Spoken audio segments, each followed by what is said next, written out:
দুর্নীতি ও অর্থ পাচারে অভিযুক্ত প্রভাবশালী 150 ব্যক্তির তালিকা তৈরি এবং 79 জনের বিরুদ্ধে অনুসন্ধান শুরু হয়েছে। 15% হারে আয়কর পরিশোধ করে অপ্রদর্শিত পরিসম্পদ অর্থাৎ কালো টাকা সাদা করার বিধান বাতিল করা হয়েছে।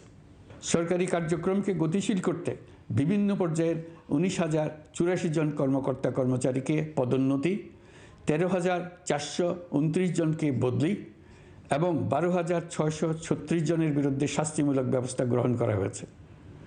সাংবিধানিক প্রতিষ্ঠান পাবলিক সার্ভিস কমিশন পুনর্গঠন করা হয়েছে। কুখ্যাত সাইবার সিকিউরিটি আইন বাতিলের নীতিগত সিদ্ধান্ত হয়েছে।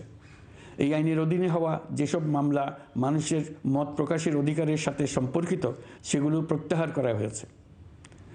এছাড়াও 133টি আইন বিধিবিধান তৈরি ও সংশোধন করা হয়েছে।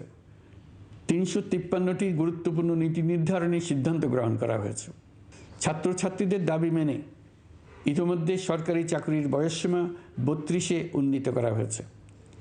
আমরা জানি আমাদের কাছে আপনাদের আরও অনেক দাবি দেওয়া আছে।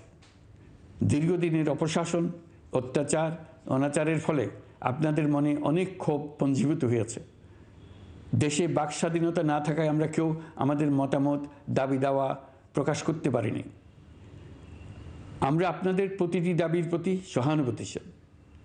আমরা ধৈর্য সহকারে আপনাদের কথা শুনতে চাই, কিন্তু সেজন্য আপনারা সড়ক অবরোধ করে জনদুর্ভোগ সৃষ্টি করলে আমাদের সকলেরই অসুবিধা হয়।